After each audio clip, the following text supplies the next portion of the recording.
All right, back to the track we go as we continue our coverage of the Los Angeles Grand Prix. We move on to the Prevagen women's 800 meters. And Otto joining me again along with Sonia Richards-Ross. Welcome in here as we get ready for the call of this great two-lap race. And we start with Raven Rogers.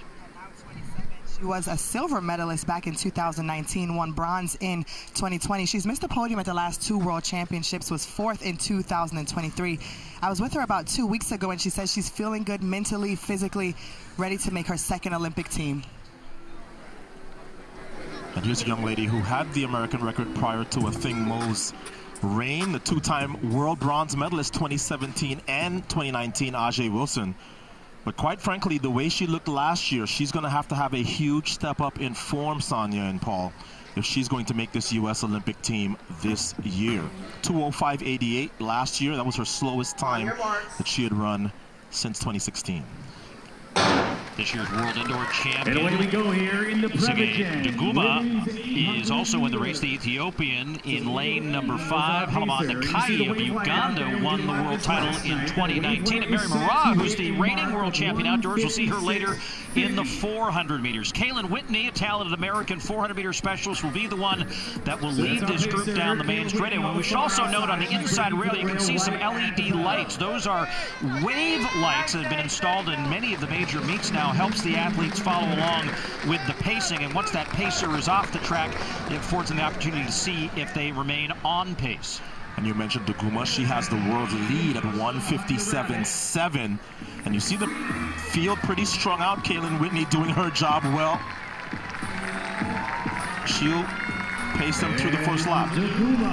Asking for 55 seconds on that first lap, and they're right on that mark. They're trying to go 1:56.5, and now the acceleration from Duguma as she starts to wind up here, going to the backstretch against Nakai.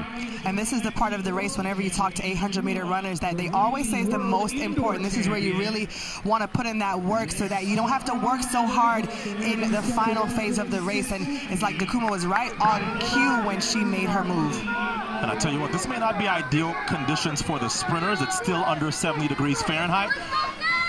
But these 800-meter runners have to be loving this temperature out here. So this year's World Indoor Champion against the 2019 World Outdoor Champion.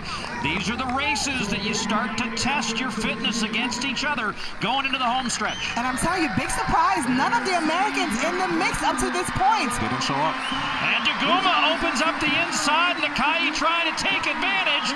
Look at them go stride for stride as they fight to the line. Who's going to win it at the end? Don't wait. We'll have to wait for the picture upstairs to tell the story. Maybe Nakai with a lean here, but the rest of the field well behind. Either way, it's going to be the fastest time in the world this year, it looks like. Look at how close this was. And Nakai now confirmed the winner on the inside. New national record for Uganda, 1:57.56. Let's see this finish, and don't let them come inside. I know, everyone knows that. I'm so surprised that she gave her any space. And it's like she was just waiting and chomping at the bit to come through, and she did. What a great finish for Nakai.